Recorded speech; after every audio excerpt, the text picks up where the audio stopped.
Welcome dear student.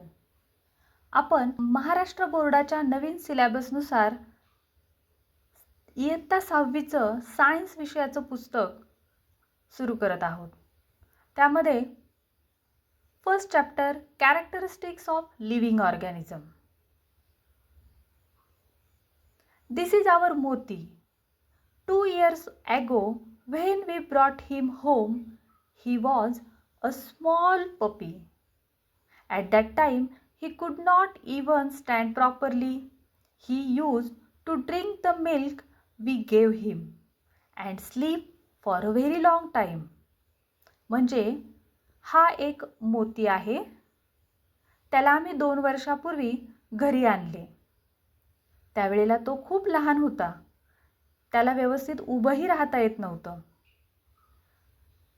त्याला आम्ही दूध प्यायला द्यायचो आणि तो खूप जास्त वेळ झोपून असायचा.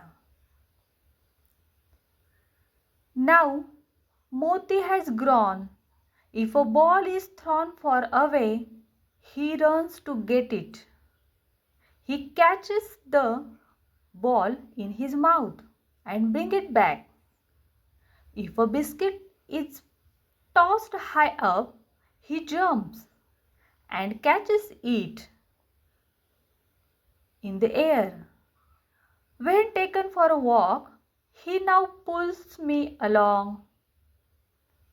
अर्थात मोती आता मोठा झालाय आणि जेव्हा त्याच्याकडे बॉल आम्ही फेकू त्यावेळेस तो तोंडात त्याला कॅच करतो आणि बिस्किट टॉस केल्यानंतर तो मोठी उडी मारून ते कॅच करतो. आणि जेव्हा आम्ही त्याला वॉकला घेऊन जाऊ त्यावेळेस तोच आम्हाला आता ओढतोय. म्हणजेच मोतीची वाढ होतीये. मोती grew up, but during that time his dog collar, his leash and his toys have all remained the same size. They did not grow like मोती. म्हणजे मोती आता मोठा झालाय पण त्याचा जो गळ्याचा पट्टा आहे, त्याची जी टॉयज आहे ती आहे तशीच आहे. ती काही मोठी झालेली नाही. Why this must have happened? मग असं का घडलं? तुम्ही कमेंटमध्ये मला सांगा. खाली एक चित्र आहे. त्यामध्ये काही आपल्याला वस्तू दिसतायत. काही वस्तूंना अन्नाची गरज आहे आणि काही नाही. कोणती आहेत ती? तुम्ही नक्की ओळखा. पुढे आपल्याला सांगितलेलं आहे go to a large tree near your school or home. Carefully observe all the small and large living organism around it. Make a list of all those living organism. म्हणजे तुम्हाला तुमच्या घराच्या किंवा शाळेच्या शेजारी असलेल्या मोठ्या झाडाच्या जवळ जायचे आणि तिथे काळजीपूर्वक निरीक्षण करायचे तिथं असणाऱ्या लहान आणि मोठ्या सजीवांचं. त्यांची लिस्ट करायची आहे. मग काय दिसेल बरं तुम्हाला झाडाच्या बाजूला? काही पक्षी, प्राणी, काही लहान मुले खेळताना दिसतील आणि काही लहान जे सजीव आहेत त्यामध्ये कीटक दिसतील. मुंग्या, मुंगळे वगैरे वगैरे असे तुम्हाला सजीव त्याच्या आजूबाजूला दिसतील. Take a close look at the tree trunk, branches, leaves and flowers. तुम्हाला त्यानंतर जो झाडाचा बुंधा आहे, फांद्या आहेत, फुलं आहेत, पानं आहेत यांचं जवळून निरीक्षण करायचे. Did you spot any living creatures in the rough bark of that trunk? तिथं त्या ट्रंकवर म्हणजे त्या बुंध्याच्या सालीवर तुम्हाला काही कीटक दिसतील. काही पानांवर असतील आणि काही मातीतही असतील. Are there any living organism hidden in the piles of fallen leaves? तुम्हाला असं जाणवलेलं असेल की काही सजीव हे जी काही पानगळती झालेली आहे, वाळलेल्या पानांच्या खालीही पाहायला मिळतील का? मग त्यांची तुम्हाला एक यादी करायची आहे. ती यादी तुमच्या मित्राने बनवलेल्या अशाच यादीबरोबर कंपेअर करायची आहे. Does your combined list include grass growing under the tree and small saplings? म्हणजेच तुमच्या मित्राने आणि तुम्ही बनवलेल्या त्या लिस्टमध्ये काही गवत आणि काही छोटे छोटे रोपं त्या झाडाच्या खाली वाढलेलीही तुम्हाला दिसतील. Some living organisms are so large that they can be seen from a distance while other are very small.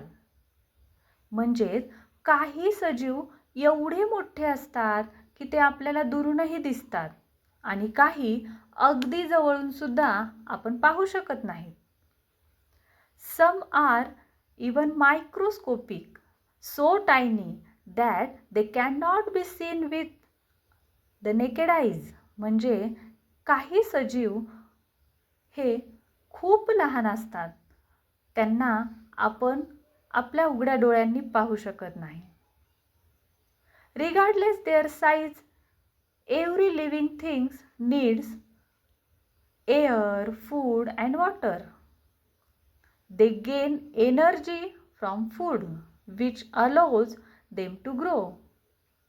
याचा अर्थ असा की सजीव मोठा असू द्या किंवा अगदी आपल्या डोळ्यांनी न दिसणारा असला तरी प्रत्येक सजीवाला अन्न, पाणी आणि हवेची गरज असते. त्यांची वाढ होण्यासाठी त्यांना अन्न, हवा आणि पाणी यांची आवश्यकता असते. मग अशीच आपल्याला सजीवांची एक एक वैशिष्ट्ये पाहायची आहेत. त्यातील पहिलं वैशिष्ट्य ग्रोथ अँड डेव्हलपमेंट, म्हणजे वाढ आणि विकास. Growth in living beings is not just the increase in their size, height and weight. म्हणजे वाढ म्हणजे सजीवांच्या उंची, वजन आणि आकारात झालेली वाढ, याला आपण ग्रोथ म्हणतो.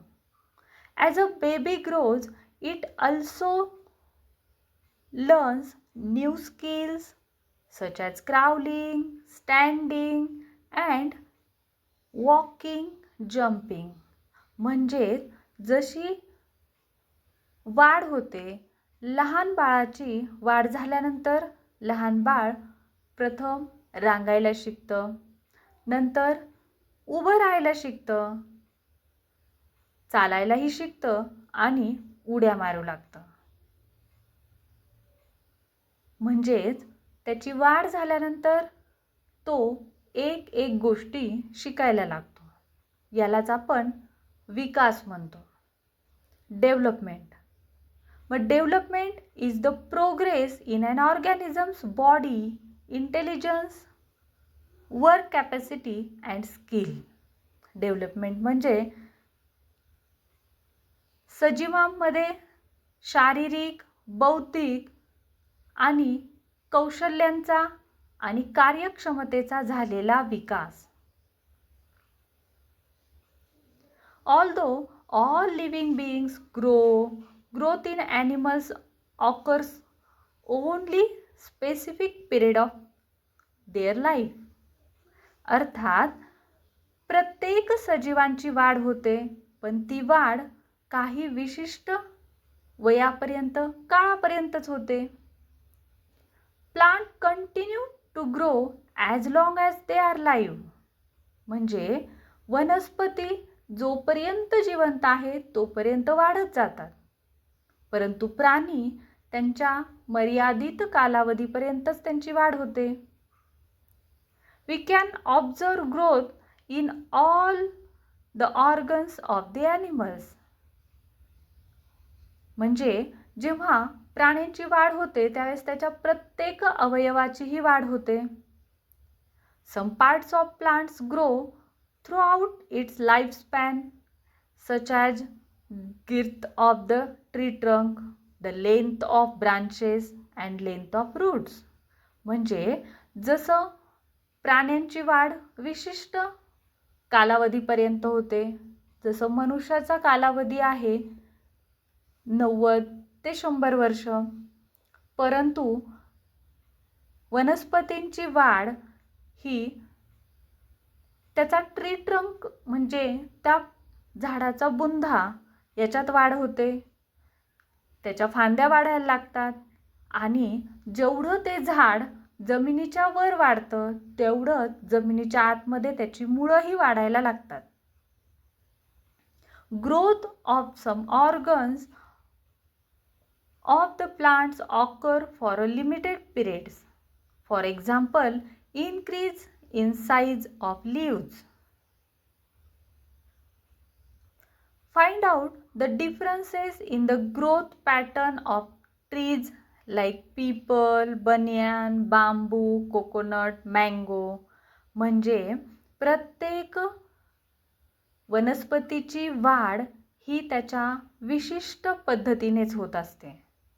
आपण निरीक्षण करू शकतो पिंपळाचं झाड, बनियान ट्री म्हणजे वडाचं झाड, वडाच्या झाडाची वाढ होताना त्याच्या पारंब्या परत जमिनीमध्ये मुळांसारखं काम करून त्या वडाच्या झाडाची मोठ्या प्रमाणात वाढ होते. बांबू ट्री त्यामध्ये बांबूची वाढ होते. मँगो ट्री, कोकोनट ट्री, प्रत्येक झाडाची वाढ विशिष्ट पद्धतीने होत असते. Plants produce their own food through the process of photosynthesis. Photosynthesis म्हणजे प्रकाश संश्लेषण. प्रत्येक वनस्पती ही स्वतःचं अन्न स्वतः तयार करते व त्या पद्धतीलाच फोटोसिंथेसिस म्हणजेच प्रकाश संश्लेषण म्हणतात.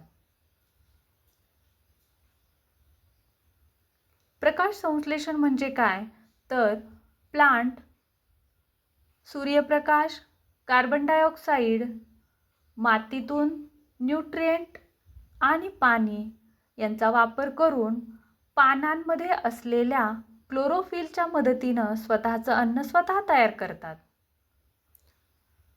म्हणून सर्व वनस्पती ह्या स्वयंपोषी आहेत. तर ॲनिमल्स हे अन्नासाठी प्लांट्सवर डिपेंड असतात. The intake of food resulting in to the growth is a characteristics of living organism.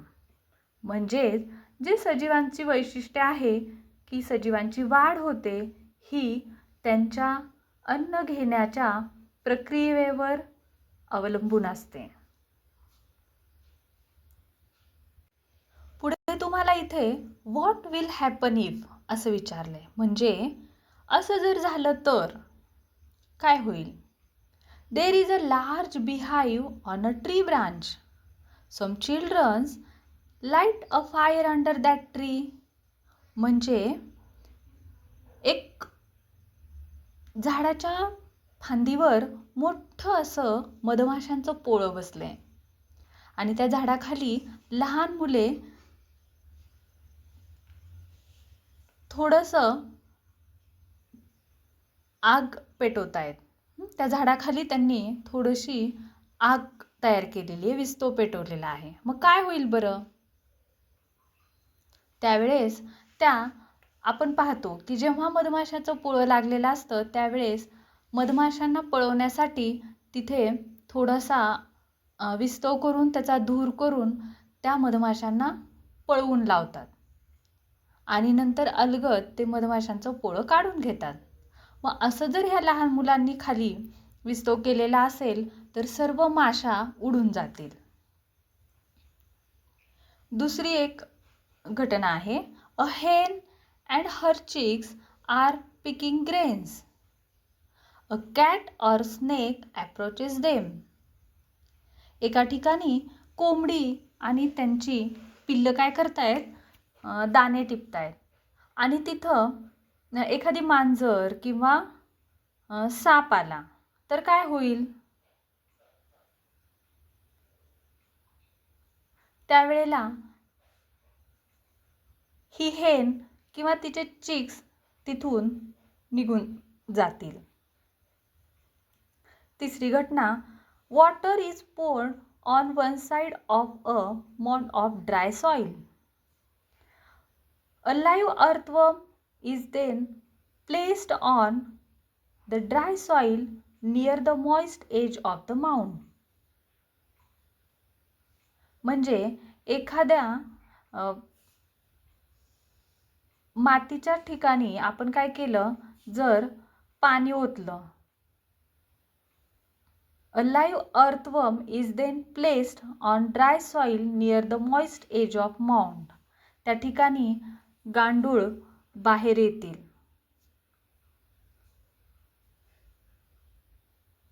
Many pigeons have gathered on ground near a building and on wire. Pigeon म्हणजे काही कबूतर एका बिल्डिंगवर आणि वायरवर बसलेले आहेत. आपण बघतो बरेचसे कबूतर किंवा चिमण्या एखाद्या वायरवर बसलेले असतात. Suddenly there is a loud noise of fire crackers. तिथं अचानक फटाक्यांचा आवाज आला तर काय होईल? सर्व पक्षी उडून जातील. A small baby in a cradle feels hungry और इट्स क्लॉथ्स गेट वेट. एखादं छोटंसं बाळ खूप भुकेलंय किंवा त्यांनी त्याचे कपडे ओले केलेत, त्यावेळेला काय होईल? ते बाळ जोरानं रडायला लागतं. Lotus birds were close during the night. After sunrise sunlight fell upon those birds. आता हे जे कमळ आहे ते रात्रीच्या वेळेला त्याच्या पाकळ्या मिटवतं, पण नंतर जेव्हा सूर्योदय होतो त्यावेळेस त्या बर्डवर जेव्हा सनलाईट पडते, सूर्यप्रकाश सूर्यकिरणं पडतात, त्यावेळेस काय होईल? तर ही कळी हळूहळू उमलते, हळुवारपणे उमलते. The sunset many birds return to their nest. Sunset म्हणजे सूर्यास्ताच्या वेळेस सर्व पक्षी त्यांच्या घरट्यांकडे परततात. They slept quietly on the tree throughout the night. आणि ते त्या झाडावरती शांतपणे झोपतात.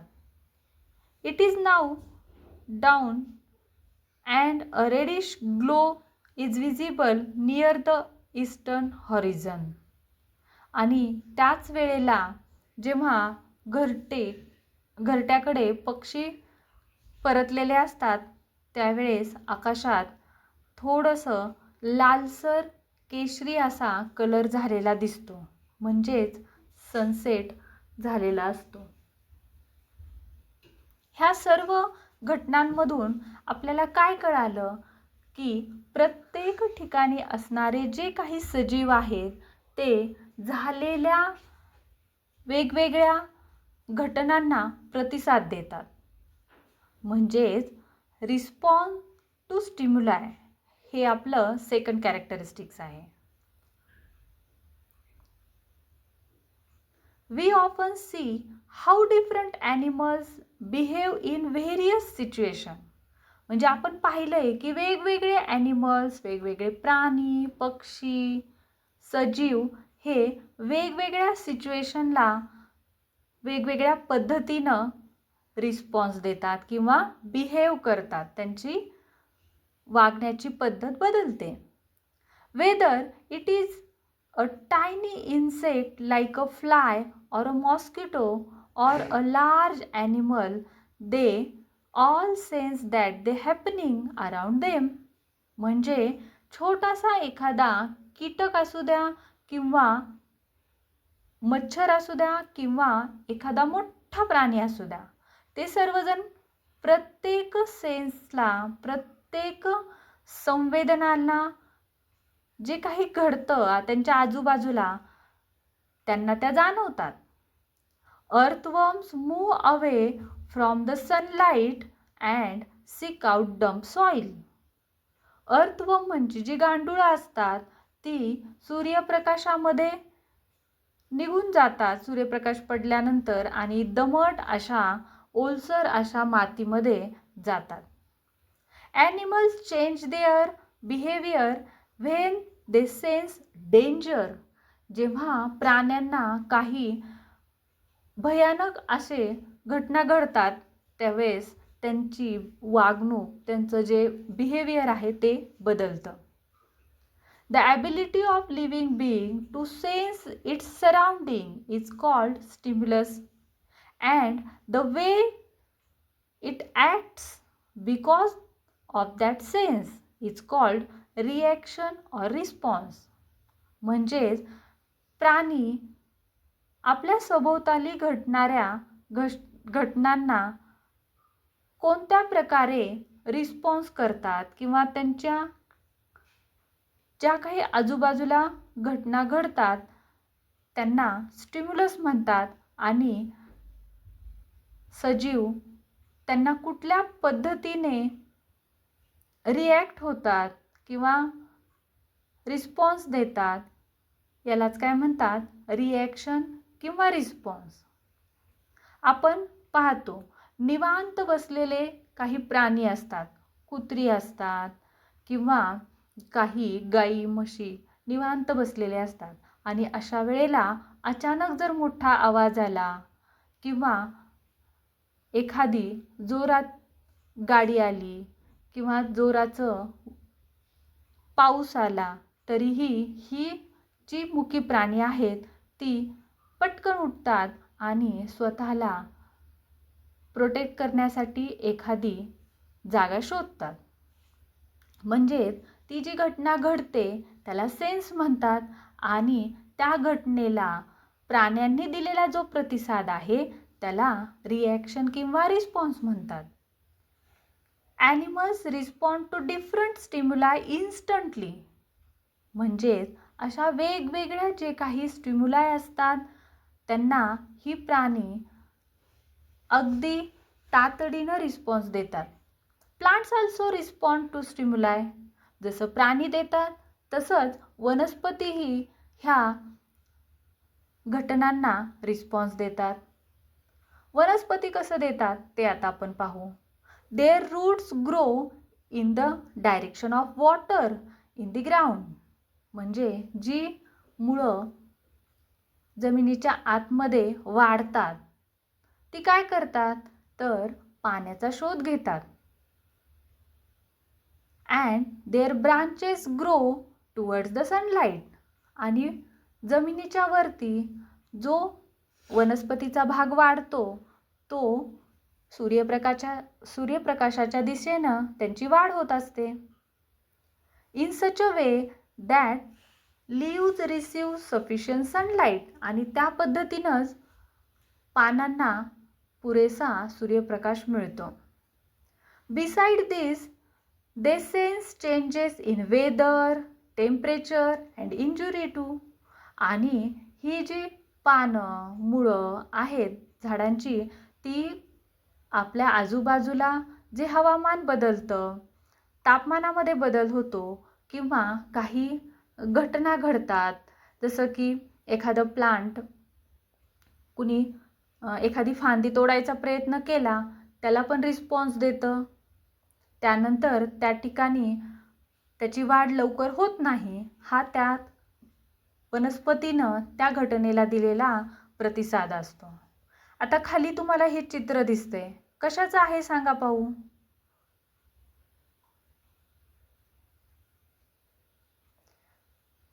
झाडाची पानं आहेत आणि पुढं त्या झाडांच्या पानांना स्पर्श केल्यानंतर त्या पानांची तुम्हाला रिॲक्शन दिसते. या पानाचं नाव तुम्ही मला कमेंटमध्ये सांगा. दुसरीकडे काही वेली आहेत. त्या वेली सूर्यप्रकाशाच्या दिशेने तर वाढतातच पण त्या वाढण्यासाठी सपोर्ट म्हणजे आधार घेतात. त्या आधाराचा रिस्पॉन्स त्या वस्तूला देत स्वतःची वाढ करतात.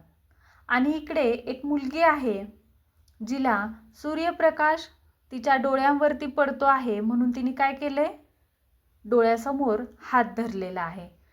या तिन्ही चित्रांमध्ये what is the stimulus and what is it's response, म्हणजे स्टिम्युलस कुठलं आहे आणि ते रिस्पॉन्स कसे करतायत. पहिल्यामध्ये स्टिम्युलस त्या झाडाला लावलेला हात आहे. त्यानंतर त्या झाडाने स्वतःची पानं मिटलेली आहेत, त्याचं नाव तुम्हाला सांगायचं आहे. दुसऱ्यामध्ये वेलींनी त्या काठीचा आधार घेतला आणि स्वतःची वाढ केली. आणि तिसऱ्यामध्ये स्टिम्युलस हा सनलाईट आहे आणि त्याला त्या मुलीने हाताने प्रतिसाद दिलेला आहे. अशा पद्धतीनं रिस्पॉन्स टू स्टिम्युलस हे आपण दुसरं कॅरेक्टरिस्टिक्स पाहिलं. सजीवांचं तिसरं वैशिष्ट्य एक्सक्रीशन. एक्सक्रीशन म्हणजे काय, उत्सर्जन.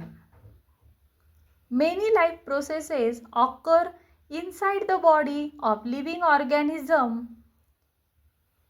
आपल्या सर्व सजीवांच्या शरीरामध्ये वेगवेगळ्या जीवन प्रक्रिया सतत घडत असतात.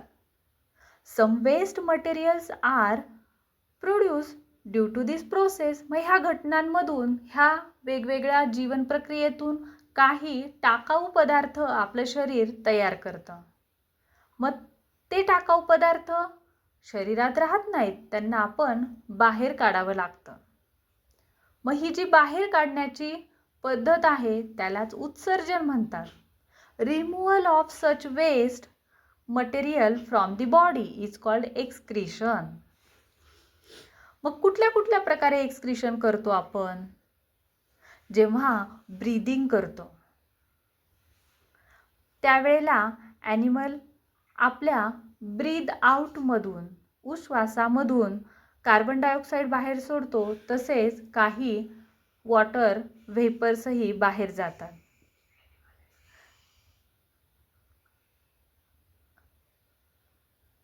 काही ॲनिमल्स आपल्या शरीरातून घाम बाहेर निघतो. They release sweat and they pass out urine. म्हणजे हे जे वेस्ट मटेरियल आहे ते घामावाटे, लघवी वाटे बाहेर पडतं. In this way the excreted waste, म्हणजे सर्व प्राणी हे कार्बन डायऑक्साईड श्वासातून, घाम आणि लघवी या वाटे आपल्या शरीरातील टाकाऊ पदार्थ बाहेर सोडतात. मग वनस्पती आपलं वेस्ट कसं बाहेर सोडतात. Plants store waste in their bark or in old leaves.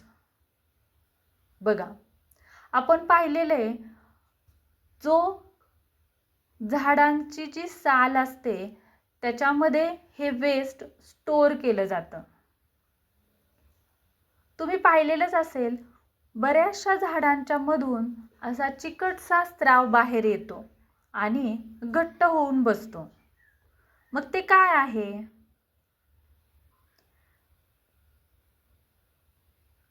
ते झाडातील गम असतं, डिंक. काही साल्ट, टॅनिन्स, रेझिन्स, काही क्रिस्टल्स जसे की कॅल्शियम ऑक्झॅलेट. आपण जेव्हा आळूचं पान तुम्ही खाल्लेलं असेल, काय होतं बरं ते खाल्ल्यावर, घशामध्ये खवखव होती.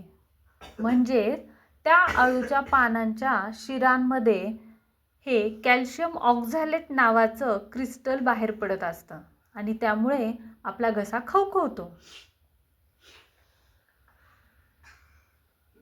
चहा पितो आपण, त्या चहामध्ये टॅनिन नावाचा घटक असतो, तेही वनस्पतीचं एक्सक्रीशन आहे. काही साल्ट, रेझिन्स हे पण वनस्पती एक्सक्रीट करतात.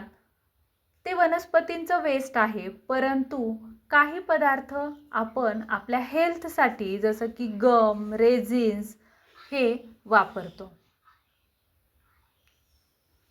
When these leaves or pieces of bark fall off, the waste is excreted. आपण बघतो की झाडाची पानगळती होते, ती पानं खाली पडतात, ते पण वेस्ट आहे.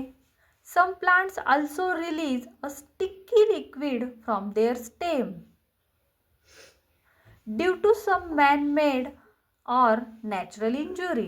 बघा, काही पानांची तुम्ही फुलं तोडता, फांद्या तोडता, पानं तोडता, तिथून असा चिकटचा स्राव बाहेर पडतो. When this liquid is dried, it form gum. जेव्हा तो जो चिकटचा पदार्थ आहे तो वाळतो, त्यालाच आपण काय म्हणतो, डिंक तयार झाला. This is also a form of excretion. The root of plants also release some waste material. झाडाच्या मुळांमधूनही काही वेस्ट बाहेर पडतं. आता तिसरं कॅरेक्टरिस्टिक्स रिप्रोडक्शन. रिप्रोडक्शन म्हणजे पुनरुत्पादन. म्हणजेच आपण बघतो की एका सजीवांपासून दुसरा सजीव निर्माण होतो. Every living organism produces another living organism like itself. म्हणजे तो त्याच्यासारखाच दुसरा सजीव तयार करतो. त्या प्रोसेसलाच काय म्हणतात, रिप्रोडक्शन. मग हे रिप्रोडक्शन काही ॲनिमल्स काय करतात, अंडी घालतात, तर काही सजीवांना डायरेक्ट जन्म देतात. Some organism can even grow into a whole organism from just a small part of their body. काही सजीव काय करतात की त्या ऑर्गॅनिझमच्या एखाद्या पार्टमध्येच ग्रो होतात. जसं की काही पानं असतात, पानफुटीसारख्या वनस्पती, त्या काय करतात, तो एखादा पार्ट आपण कट करून परत त्याचं सॅपलिंग केलं की त्याची वाढ होते. इथं तुम्हाला सीड दाखवलेले आहेत, म्हणजे द्विदल वनस्पती आहे. आपण जेव्हा एखादं बी 2 भागामध्ये विभागतो, त्यामध्ये जो पार्ट असतो, बघा तुम्ही शेंगदाणे खाता, बदाम खाता, मग हा जो शेंगदाणा असतो जो आपण खातो, तो जर तुम्ही भिजत ठेवला किंवा त्याला जर तुम्ही मातीमध्ये पेरलं तर त्यामधून छोटासा असा कोंब बाहेर पडतो, त्याला प्ल्युमूल म्हणतात. मग हा जो कोंब आहे तो ग्रो कशावरून होतो, तर जो शेंगदाणा आपण खातो ते त्याचं अन्न असतं, ते फूड त्यामध्ये स्टोअर झालेलं असतं. अशा पद्धतीनं आपण जो शेंगदाण्याचा पार्ट खातो, बदामाचा पार्ट खातो, हा जो भाग आहे ते त्या प्लांटसाठीचं अन्न आहे. आणि हा जो प्ल्युमूल हा पार्ट आहे, हा प्लांटचा स्टेममध्ये कन्वर्ट होतो. इथून हा जर पीनट असेल, शेंगदाणा असेल, तर यामध्ये भुईमुगाचं इथे रोप तयार होतं. अशा पद्धतीनं प्लांट ग्रो होतात.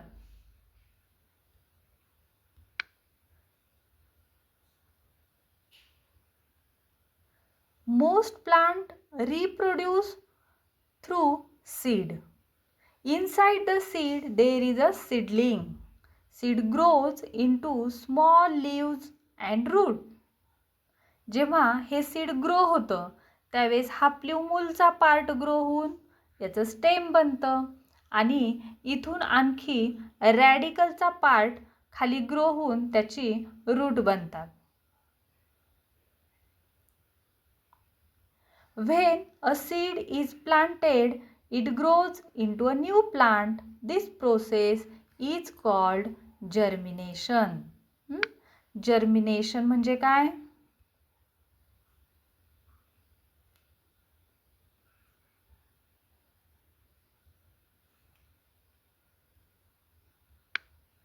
जर्मिनेशन म्हणजे जेव्हा बियाणं आपण पेरतो त्यातून त्याची वाढ होऊन नवीन रोप तयार होतं, त्या पद्धतीला जर्मिनेशन म्हणतात. The seedling needs food to grow. This food is stored inside the seed. If you look at seed like beans or peas, म्हणजेच वाटाणा किंवा आपण वेगवेगळे बीन्स पाहतो, घेवडा, राजमा, दे हॅव 2 halls. दोन त्याचे हॉल्स बनतात, भाग बनतात. These halls contain the food for the growing seed. याच्यामध्येच काय असतं? ह्या सीडला ग्रो होण्यासाठीचं अन्न असतं. The seed of grain like wheat, jowar also contain such stored food. म्हणजे प्रत्येक धान्यामध्ये, प्रत्येक बियाणामध्ये त्याचं फूड तिथे स्टोअर झालेलं असतं आणि तेच आपण अन्न म्हणून खातो. बघा, इथे आपल्याला सीडची जर्नी दिसते. इथं आपण सीड सॉइंग केलेले, त्याला प्ल्युम्यूल अराईज झालेले, इकडे रॅडिकल खाली अराईज झालेले, प्ल्युम्यूल कन्वर्टेड इनटू, हे जे प्ल्युम्यूल आहे, प्ल्युम्यूल हे कशामध्ये कन्वर्ट होतं? स्टेममध्ये. स्टेममध्ये. आणि दिस रॅडिकल कन्वर्टेड इनटू रूट्स. रॅडिकलचं जेव्हा ग्रोथ होते त्यावेळेस ते रूटमध्ये कन्वर्ट होतात.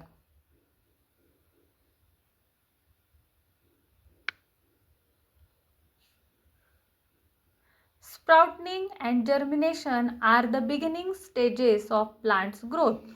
Sprouting म्हणजे त्याला स्प्राउट तयार होणं, जर्मिनेशन म्हणजे त्या सीडचं प्लांटमध्ये कन्वर्जन होणं. ह्या दोन प्लांटच्या ग्रोथच्या स्टेजेस आहेत. For seed germination and continuous growth of plant it needs sunlight, moisture and fresh air in the surrounding. त्याच्या व्यवस्थित वाढीसाठी सूर्यप्रकाश, ओलावा आणि शुद्ध हवा गरजेची असते. तुम्हीही घरी काही बीन्स जसं की चिकपीज, मॉथ बीन्स म्हणजे मटकी, मूंग बीन्स हे स्प्राउटनिंग करू शकतात. Find out the information about how sapling of plant like roses and jasmine are prepared. जसं मूग, मटकी किंवा वाटाणा आपण ग्रो करतो, तसंच तुम्हाला माहीत असेल की गुलाबाचे झाड, जाईचे झाड, जुईचे झाड आपण कसं लावतो? Try to grow some sapling. मग आपण त्याची रोपं कशी लावतो? तर त्याची एक फांदी कट करून आणतो आणि तीच मातीमध्ये लावल्यावर त्याला पुरेसा सूर्यप्रकाश, पाणी आणि खेळती हवा राहिली की त्याची वाढ होते. Growth and reproduction are the main characteristics of living organism. हे वाक्य तुम्ही लक्षात ठेवायचे की सगळ्या कॅरेक्टरिस्टिक्समध्ये ग्रोथ आणि रिप्रोडक्शन ही दोन महत्त्वाची वैशिष्ट्ये आहेत. These are the most important sign used in the distinguish between living and non-living organism. म्हणजे ही जी दोन लक्षणं आहेत किंवा ही जी वाढ होणे आणि पुनरुत्पादन होणे ह्या दोन महत्त्वाच्या ज्या वैशिष्ट्यांवरून आपण सजीवांतील आणि निर्जीवातील फरक ओळखू शकतो.